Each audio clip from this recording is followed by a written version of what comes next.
Welcome to the Jerry Pal Podcast. Time out. What? Ann Kelly here, and I'm here to interrupt this flow because we have a special announcement. What's that? The 400th Jerry Pal episode is coming up, you guys. 10 years, 400 episodes. And you know we got to celebrate. What are we going to do? What are we going to do, Alex? We're going to do an Ask Us Anything podcast where you, dear listeners, that's you listening right now, send us questions. Anything to do with geriatrics, palliative care, policy, research, clinical practice. Eric and Alex's middle name. Whatever you want to ask. Who do they send it to? They send it to me, eric.wadera@ucsf.edu for Ask Me Anything. Just email me any questions that you have. And then on to the show for now. This podcast is not CME eligible. If people do want to learn more about CME eligible podcasts, Alex, what do they do? They can go to jerrypal.org/CME. And on to the show. Welcome to the Jerry Pal Podcast. This is Eric Wadera. This is Alex Smith. And Alex, who do we have on the podcast with us today? From Europe, from France, we are delighted to welcome Athanase Benetos, who is a geriatrician researcher at the University Hospital of Nancy-Lorraine and senior researcher at the National Institute of Biomedical Research in CERN.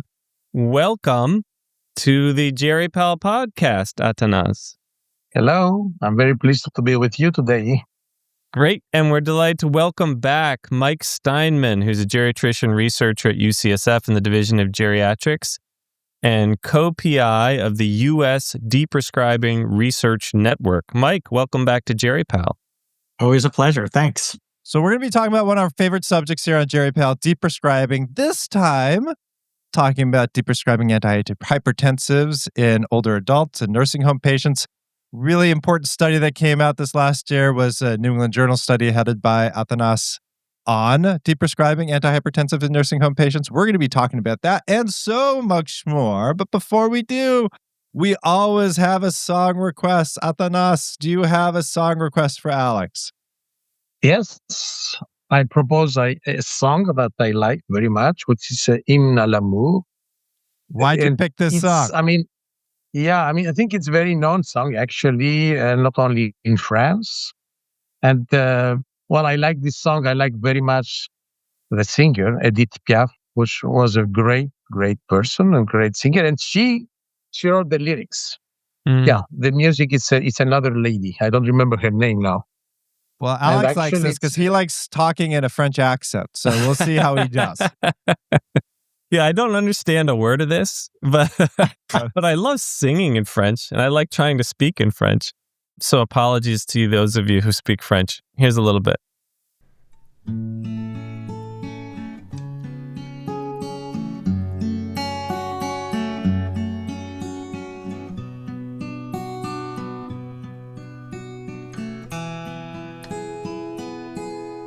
Le ciel bleu, ce ne peut s'effondrer. Et la terre peut bien s'écrouler. Peu m'importe si tu m'aimes. Je me fous du monde entier. Tant qu'elle m'eau inondera mes montagnes, que mon corps frémira sous tes mains. Peu m'importe les problèmes, mon amour, puisque tu m'aimes.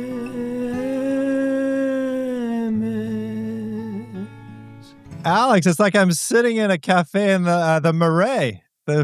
Well done. Can you describe what's the lyrics saying briefly?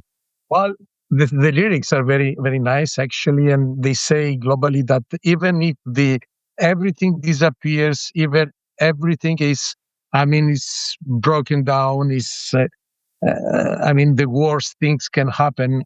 I can accept everything. Si tu m'aimes. if you love me. So, and this is a very, so it's a hymne à l'amour, so it's, and what, I mean, Edith Piaf was really something that extremely powerful. I mean, her voice, it's little woman like that. And one thing, very important detail, this song, I mean, she first sang this song in 1949 in September. She was, in a cabaret at that time. And 1 month later, something like I think October, her big love was a boxer, Marcel Cerdan, a very known French boxer. He was her man, and he died in an accident, in a plane accident. And the night, she was completely destroyed. She was, and the night, she just 1 hour after she learned he died, she came out because she has to sing. Yeah. And she came out and she sang this song. Oh, wow. So this is something, a detail. Oh, just the added weight to the song. Yeah. Marcel Cerdan was he was, I think, a world champion in boxing. Yeah. Well, let's dive into the topic at hand, deprescribing in nursing home patients. Athanase, I'd like to turn to you. Like, we've had Mike on deprescribing. I'd love to hear from you. Like, what drove you to this topic of deprescribing as part of kind of the research that you're currently doing? What was your origin story in deprescribing? Yeah, it's a completely, let's say, clinical question. Actually, I work, initially I'm cardiologist and then geriatrician, all the time. And for the moment I have arrived in France 45 years ago, I started working mainly on hypertension and other cardiovascular diseases and other cardiovascular risk factors in Paris for many years. And at that time, back in the 80s, the older people were people over 60 or 65. So progressively, we understood that we had to treat older people for hypertension. I mean, those with 60, 65, 70, and so on. And then progressively, we had more and more older patients. Yeah. In our department. And then the question was, in people with a lot of comorbidities, frailty, a lot of other medication. The question was, I was seeing the patients and I could understand really if it was the same thing that we're doing with the other younger patients or even older patients, but not with all these problems. So the question is, and the thing is that we realized always that in the clinical research, all these people, the very old and especially the frail people with a profile of nursing homes and other frail people were always excluded from the studies. There were those who had the biggest number of medications, cardiovascular medications, maybe hypertensive medication, a lot of medication, but were always excluded from the clinical studies to see which are the benefits and the risk. And at the same time, we start working in observational studies, and we observed that those people with treated hypertension with at least more than one medication and with low systolic blood pressure, less than 130, had an overmortality. But this was an observational study. We don't know what was the cause and the consequences and the reasons for that. So we said there is one reason to answer these questions is to do a randomized study, which means that it's not just I observe what happens, but I try to do an intervention and to see if I can change things. Yeah. So our approach was to ask this question that nobody had, nobody. Yeah.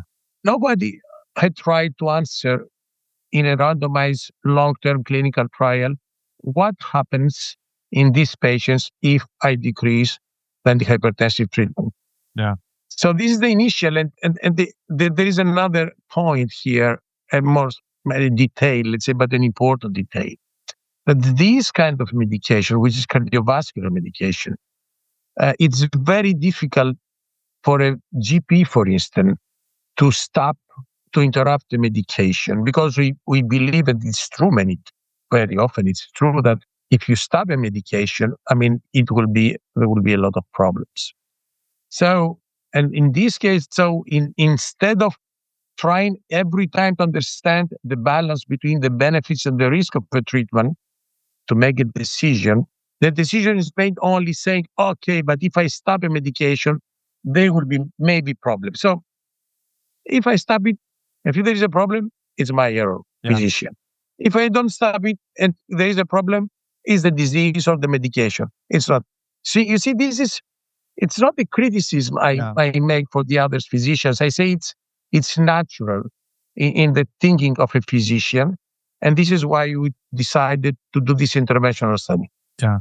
And Mike, I'm going to turn to you. I can think of a lot of study. Sprint's a great example of a study that excluded nursing home patients, but there's a bunch of other hypertension studies starting people on increasing lower, systolic blood pressures on blood pressure, which seems to benefit a large portion of people.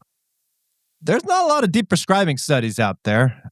How important do you think there are to do these deprescribing studies versus just looking at the prescribing studies and saying, oh, you know what? They excluded these people. We don't know if they benefit. Maybe we should just trial to see what happens to their blood pressure if we stop them. So it's actually a great question. It's something I think about a fair amount. I think it is important, and there's a few reasons why. First of all, this is not really a scientific reason, but it's more of a dissemination reason, is that changing clinician and patient behavior, you need studies that actually are targeted at the research question that their people are facing. And the translation that people have from taking a prescribing study to a deprescribing context doesn't necessarily always happen. So providing more direct evidence is useful. But from a scientific perspective, there are actually important differences that can be useful to consider. And there's, the data are limited, but there are some suggestions from other cardiovascular drugs, particularly aspirin and statins, that there are differences in clinical outcomes compared to starting the drug versus stopping the same drug. So if you take aspirin, for example, there's been a bunch of trials that were published several years ago that showed primary prevention, using aspirin for primary prevention of cardiovascular disease in older adults yields net harms. People are harmed more than they benefit.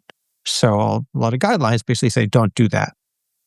But then they looked at those studies that informed those guidelines, and a small number of people in those studies were people who at baseline were taking aspirin, and then they were randomized to stopping or continuing. Whereas most people were not taking it, they were randomized to keep not taking it or starting.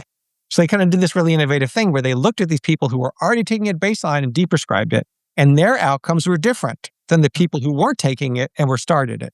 And in fact, there was a suggestion of net benefit. If you were already taking aspirin, there's a net benefit to continuing it in terms of the cardiovascular reduction and the bleeding risk compared to stopping it. So why could this be? And there's a few potential explanations. One is that once you're already taking a drug, you've changed the physiologic milieu. You've already up and sort of down-regulated your physiologic systems. And when you stop that drug, you can change that, and that can change your adverse effect outcomes. And then there's probably also healthy survivor effects as well. Like if you start a drug and you have a bad effect, you're going to stop it. Most likely, hopefully. Yeah. But the people who have been taking the drug for years, they're kind of like the healthy survivors, and they are de-enriched for the risk of adverse events. So, and these principles also have been suggested to apply to statins as well. How they apply to anti-hypertensives and pretty much every other drug, we don't know. But at least there's some suggestion that there could be differences. So we do need to evaluate it empirically. And why is it that there aren't more deprescribing studies? Well, deprescribing ain't pharma. Yeah. It's hard. It takes a lot of money. It takes a lot of money. Right. It takes a lot of money and a lot of people. And who's going to pay for it? So I think that's a big, plus it's also just been less on people's consciousness. So hopefully that's changing. There's been a major uptick in deprescribing studies. But if you look at the number of prescribing studies to deprescribing studies, deprescribing is a minuscule fraction. And so it's going to take a while to get there. Yeah. So we had some observational studies, looking at this. So I think we alluded to the Partridge study, which looked at people 80 years and old in a nursing home. What happens if their blood pressure is below 130?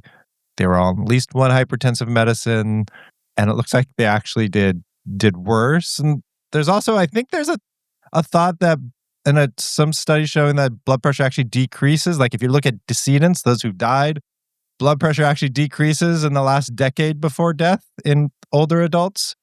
Are these also it sounds like these are the things that kind of pushed you towards doing this study, Athanase?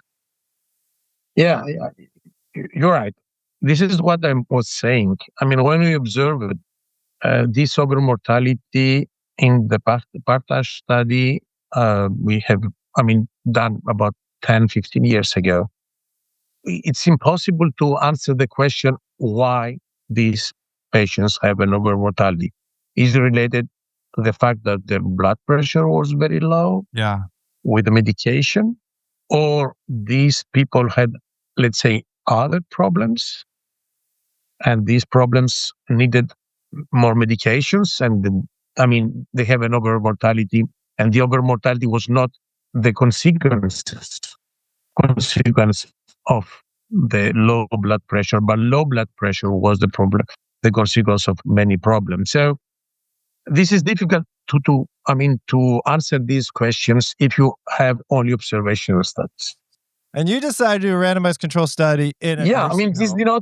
of course, this is not the only way to answer the question, but there is not only the randomized control studies, there are other possibilities, but the advantage of a randomized control study is that you say, okay, I will try to keep the same conditions for the rest because I randomize these patients. And the only difference is that I remove or not the medication. This is the only difference because the follow-up was exactly the same, except the management of the anti-hypertensive treatment. Yeah. Can you briefly describe what you did in this study? Yeah, so we said we will include in this study this profile of very old people over 80, having at least 2 antihypertensive medication and having also a low systolic blood pressure, as I said. Just to remind that this is not only our Partage study that showed, let's say, a problematic, profile of these patients, but several other observational studies. There are at least 10, 20 other observational studies that show that people under antihypertensive medication with low systolic blood pressure, low blood pressure generally, have higher morbidity and mortality. So it was not the only one. Anyway, so we took this population, your low blood pressure was less than 130 systolic. 130, yes. And in nursing homes? Because we had decided to take, let's say, in the place where we have the most important percentage of frail and very frail people, which means all those people who had systematically excluded from the clinical trial so far. And so we randomized. Of course, people had to consent for that. This is very important. And since we decided not to exclude the most frail, we obtained from the ethical committee the authorization to have, when a patient was not able to consent, to sign the written consent, to have this consent from another person of, his or her family, or a person of confidence, confident person, and so on. So, under these conditions, this study had almost any exclusion criterion.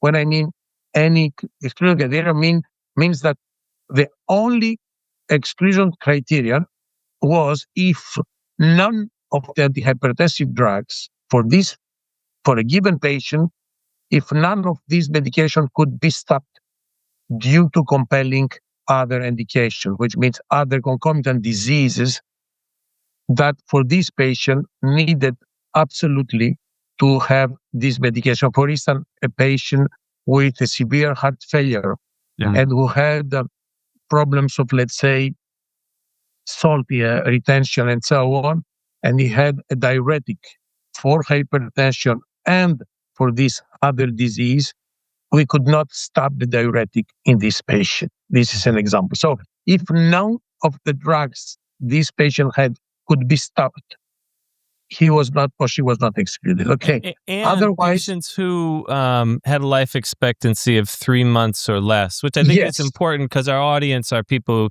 clinicians who care for older adults and people with serious life-limiting illness. So that a prognosis of less than 3 months, they were excluded from the trial. Is that right?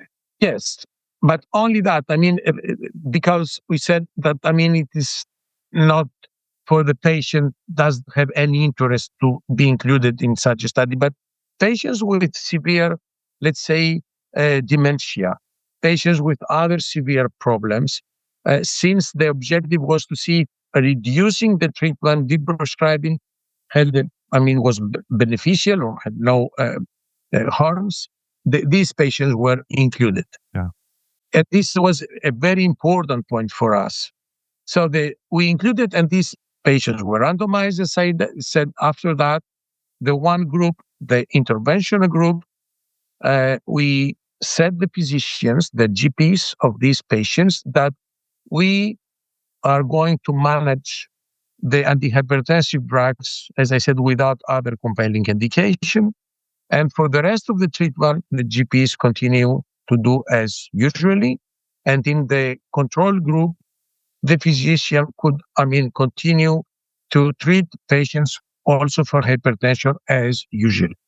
And then, so one important thing is that, of course, we said we manage in the intervention group treatment, antihypertensive treatment, but if you as a physician, when you see your patient, you think that you have to reintroduce the treatment for any reason, you can do it.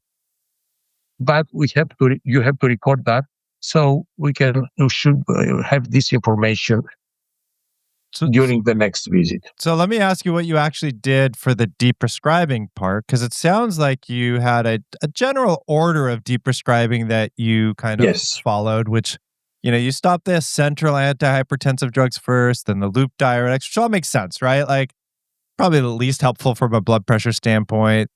Then the non-dihydroproteinuric calcium channel blockers and the beta blockers. And then there's a group where I can consider them kind of roughly equivalent, ARBs, ACEs, and thiazides. And then lastly, the dihydroproteinuric calcium channel blockers. How did you pick that order? Well, the scientific committee decided to do this order. So again, from the beginning, for one given person, there was those antihypertensives that could be stopped and those who would not. I explained why. So among those, and then so he said for this, let's say, Madame Simon, she has 3 medications, okay, and from the antihypertensive. Among those, one cannot be stopped, and she has the 2 other medications, okay. So, and then we had an order, as you said. I will not repeat the order. Why you chose that? Okay, because in European guidelines, in national but also international guidelines, let's say the calcium channel blockers, converting enzyme inhibitors, and thiazides, the one part of diuretics with the thiazides, are considered as the most used medications, the first line for the older people. Yeah. There is a big debate for beta blockers. Most countries put those medication in second or third line for older people. And so we said so we tried to make, based on the different guidelines throughout, these last, let's say, 20 years, the order we fixed was the kind of logical order. It's not a guideline, but I think it's something that it's logical. For instance, the central medications, like old medication like methyldopa or clonidine, are not very used in older people now, but there are still some, and we know that the side effects are very important. So we said this will be the first we will stop, and so on. Mike, how are you feeling about that order? No, it totally makes sense to me. Both because it adheres to guidelines about, which suggest the evidence of effectiveness, but also in older adults, like the main thing we're trying to avoid is harms. Well, not the only thing, but a main thing. And certainly if I had a choice of giving someone a, amlodipine or a non-dihydropyridine calcium channel blocker, or giving them a loop diuretic, which is more likely to cause side effects. Like I know which one I'm choosing. So the ones that have the best antihypertensive effect, but honestly, the ones that are least likely to cause harms are the ones that we should be keeping on preferentially. All right, yes, and as you have seen, the loop diuretics were one of the first. After the central and the alpha blockers, the loop diuretics, they made was the third to stop. And since very few patients has alpha blockers or central, most of the time the first medication was loop diuretic. Yeah. So maybe we'll decrease the suspense for everybody. What did you find? Well, we found that there was we put this as a main criterion, the total mortality. Yeah. Big discussion on that because many people say, okay, but in older people, the most important is not if you die or how you die and what's the quality of life and so on. But we said for two reasons we put the general total mortality as the first criterion because first, I mean, there is no discussion about if this endpoint is yes or no. I mean, this is important. Criteria, like mortality. Yes, it's a very hard not criterion. Squishy. It's important criteria. Whatever we say, I mean, to die or not to die is a very important criteria. And also because the methodologist said in order to calculate the number of individuals per group, we need really criteria that are the most, easily identified with some doubts and discussion. So this was, and also the other thing is that most of the studies and Palliative studies and other studies have found this over mortality in this group. So the mortality was also the main criteria. But at the same time, we specified several secondary endpoints, which are more, let's say, geriatric endpoints about function, about other, let's say, cognitive status, falls fraction, and so on. Globally, we didn't find differences between the two groups. The only difference we have found, I'm talking about pre-specified endpoints. Okay, I mean, what is the statistical analysis plan, which is very important to say that it's not criteria you add at post-hoc analysis. We are talking about ad hoc analysis. And in those, the only difference was the mortality from COVID, because partially this study, happened during the COVID pandemic, which was very important in France, as you know, and not only in France, of course, but in France also, before the vaccination. And this difference in mortality for COVID was the following. We had 3 times more deaths in the control group as compared to the deprescribing group. We don't know exactly. We are trying to understand if this is related to the type of the medications who had been started or not. There are analyses ongoing. This is the observation we have and the difference.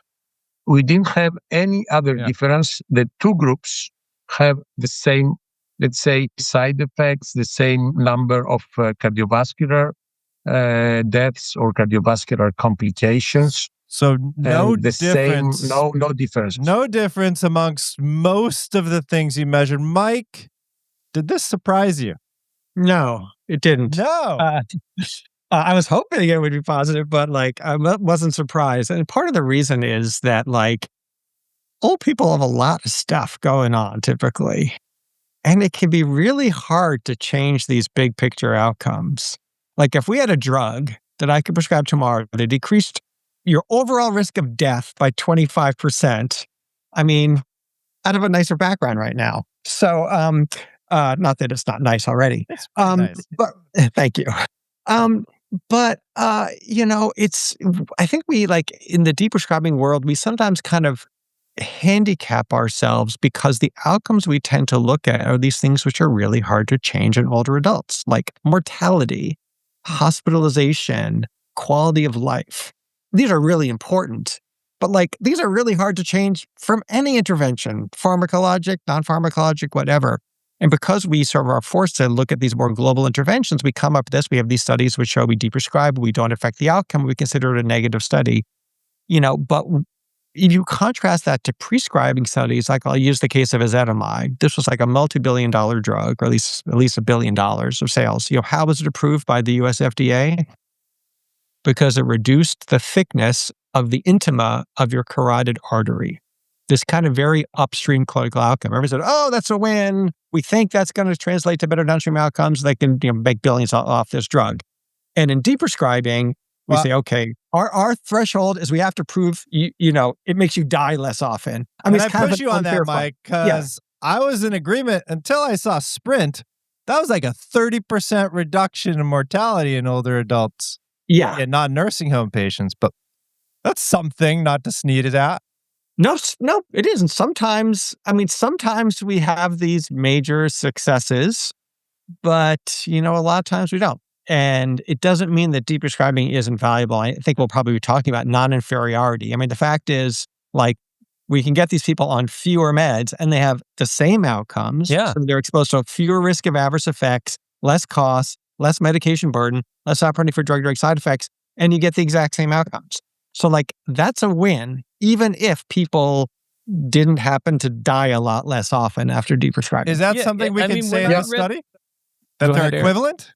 It's not inferior? No, the study, our hypothesis, initial hypothesis, because in the observational studies you have this overmortality, was that if we reduce treatment and if we increase moderately systolic blood pressure, and this happened. I mean, in this study, we have differences. We have lower number of medication in the intervention group, anti-hypertensive medication, and we have actually a systolic blood pressure. It's slightly, significantly, but slightly higher in the intervention group. So we obtained that. And we believed initially that if this happened, we can have a lower mortality. So this is why we did a superiority study. Now, we have no difference. So when you see the results, of course, our hypothesis initial was not confirmed. So now the question is, do these results, with the absence of difference, can we conclude really that there is no harm and this is not, detrimental to decrease the treatment? The answer is that since we have, this is a very high mortality population. We had it's 3 years follow-up, more than 3 years follow-up. It's very, very long for this population. 60% of deaths in those two groups. Okay, 60%. And the analysis showed that what we call the hazard ratio, which is it's a mix of how many deaths and at what time death occur, early or late.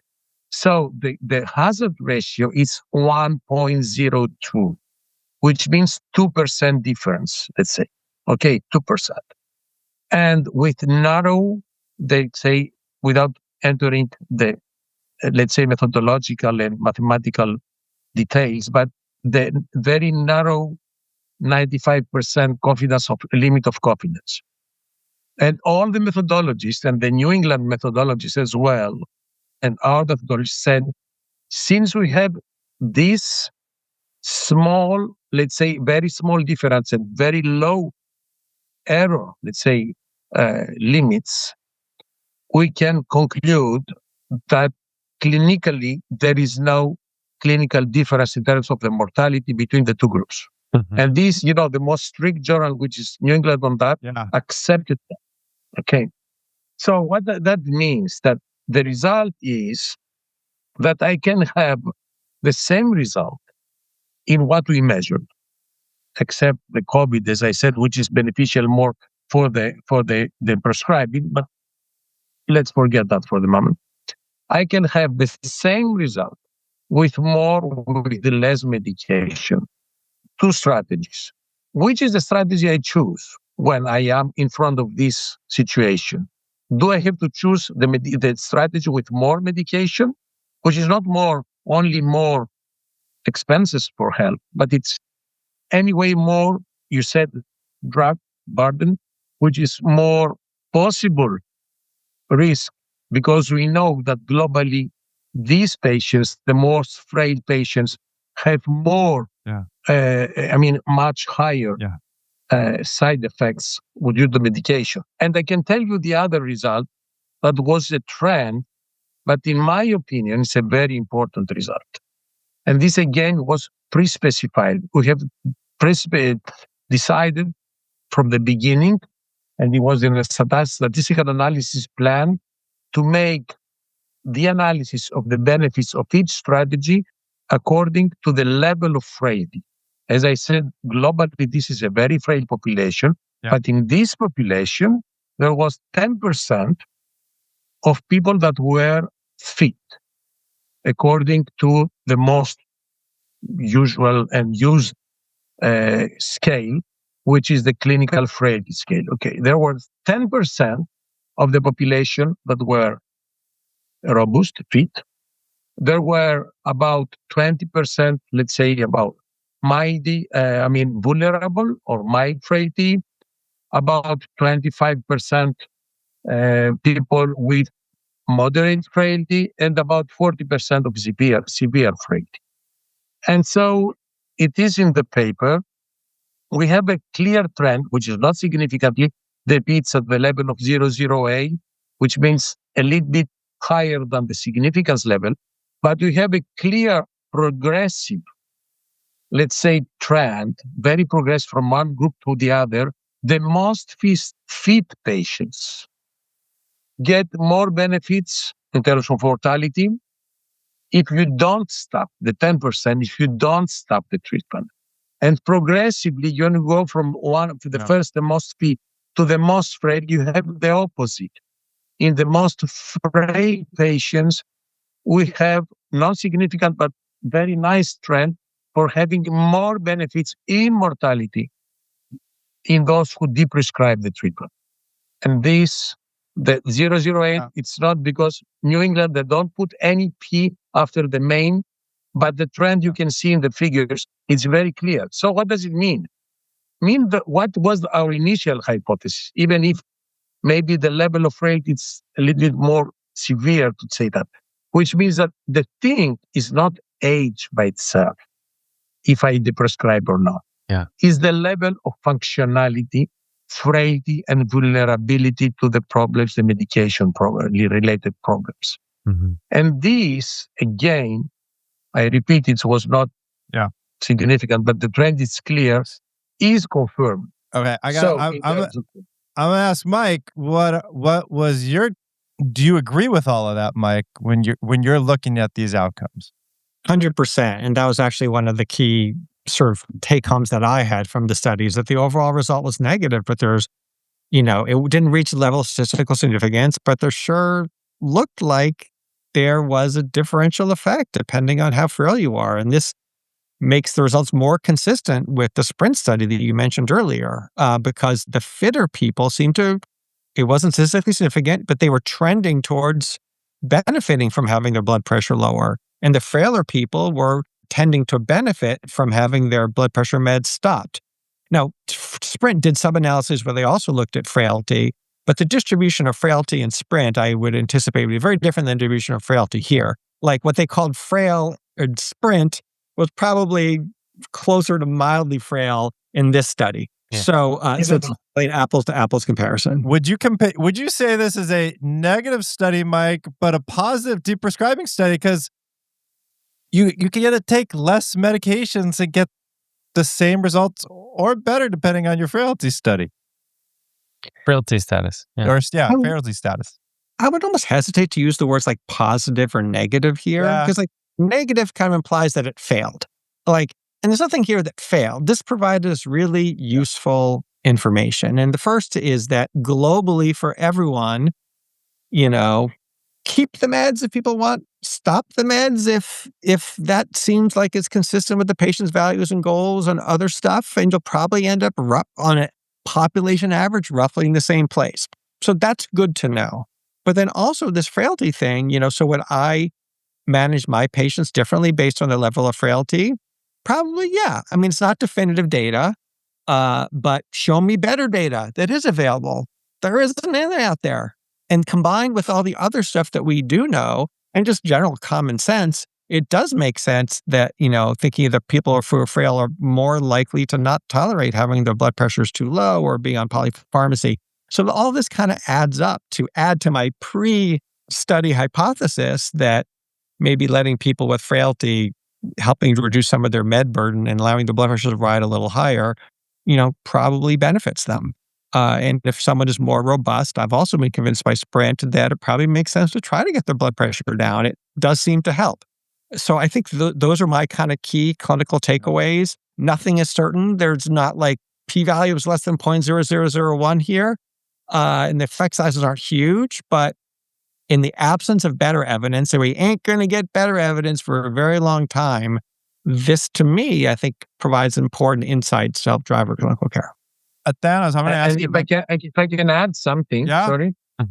Both IBET study and Spring study have included patients older than 80 for IBET, for instance.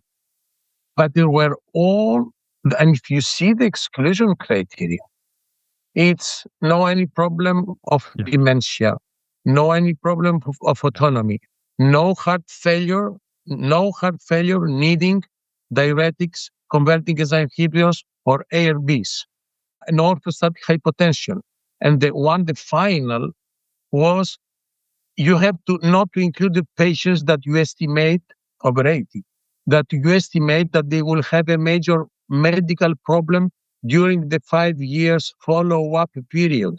I mean, if you are a geriatrician or if you are, a physician or whatever you are, you can say that these are very selected. And I was member of the IBET study. I was a physician, yes. And during 3 years of inclusion, I included one patient because there are so many exclusion criteria. So if after that you make, you say these are frail, these are not frail. I mean, these were not frail, they're very robust and partially robust patients. And I think for these patients, we have several, and Spring study. We have data to say, yes, we have to treat them. But what about the others? Let me ask you this, because we do have one other study, the Danton study, which was actually referenced in a previous podcast of ours. Which podcast was that, Alex? That was with this podcast that came out today, the day we're recording it, on deprescribing near the end of life with Simon Mujard, I think, mentioned that study. And that was of patients who had dementia residing in nursing homes, right? The Danton study. Yeah. And with that study I think was a blood pressure early. cutoff of 160, right? Yeah. And the deprescribing study was stopped early due to no changes in quality of life and worsening side effects, serious side effects. So the Data Safety Monitoring Board ended that study early. So I was about to say, hey, my conclusion is the most frail patients, maybe we should be deprescribing. And we excluded, in this present study in the New England Journal, excluded patients with a life expectancy of less than 3 months. Well, but then we have that other study, and it makes me confused, right? Like these patients with dementia in nursing homes were probably on the very frail end of the spectrum here, right? If we were to compare, and they had to stop it early. Yeah. Can I answer? Yeah. What do we do? Yeah, I know well the study. I know the people who did the study. We had many discussions before the results, our results. There are three main differences. First, in the Danton study, they included people having a pressure, as you said, up to 160. So what was not the case in us, we start 130 and lower. First difference.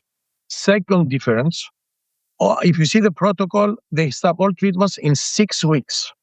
Into 6 weeks. In our protocol, the reduction of the treatment was every 6 months. It was at the beginning, actually. Then at 3 months, if pressure was still lower than 130, and then every 6 months only. So, which means it was much longer. I think older people, we have to understand. Yes, and the last difference, and I will tell you what's my opinion. And the last difference was that we have fixed a threshold of alert if after reducing treatment, blood pressure was over 160 to follow up and immediate introduction of the treatment if it was more than 180. In Danton, the criterion of reintroduction was 200. So they stopped it much higher. They did the reduction very quickly, and they have fixed an over and upper limit very high, 200. And there are some other differences. For instance, if you read the paper, they say that during the COVID period, they stopped the follow-up mostly and very few visits. So I think there was this problem. And what I say, deprescribing, for me, it's a prescribe. It's like prescribing. You have to know very well your patient. You have to follow rules according to the status of the patient, comorbidities, level of frailty, and whatever. And go, as we say also for prescribing, start low, go slow in geriatric patients. Same thing for the deprescription. I mean, let's say someone with 3 anti-hypertensive, stopping 3 anti-hypertensive in a very frail people is not good. So deprescribing is like prescribing. I know that pharmaceutical companies do not like this sentence, but for me, it's exactly the same. I got my same rules, and the people have to be followed after that. Not just I stop the medication and okay, that's it. Yeah. I love this. And I love thinking about like individualizing the patient above you, thinking about like the benefits and the risks, in particular individual, taking the data, drilling it down.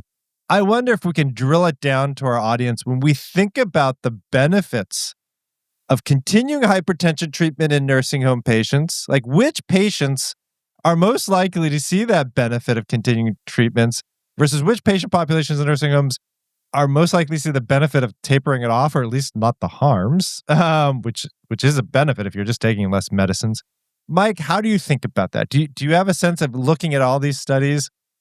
Yeah, my simplistic kind of take home from all of this is that if someone's blood pressure is really high, get it down because it'll probably help them.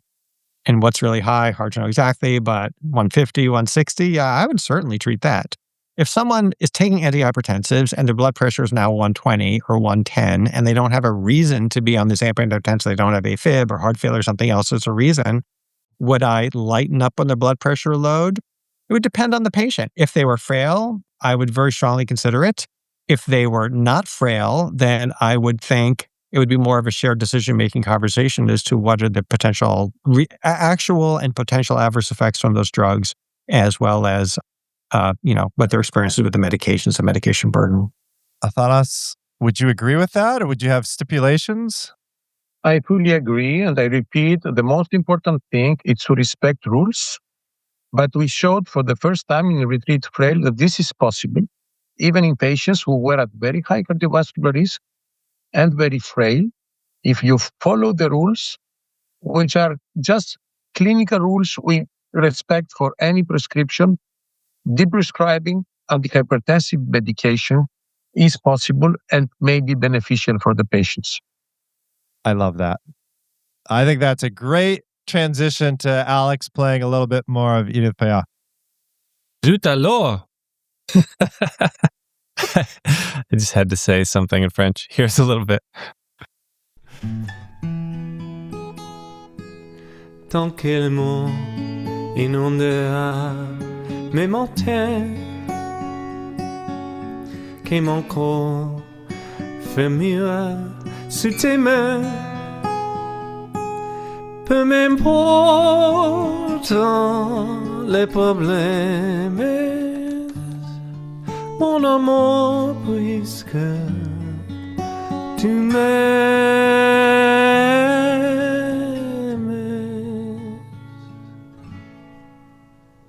Wonderful. Thank you both for being on this podcast. That was wonderful. And wonderful study, Athanase. Merci. Thank you very much.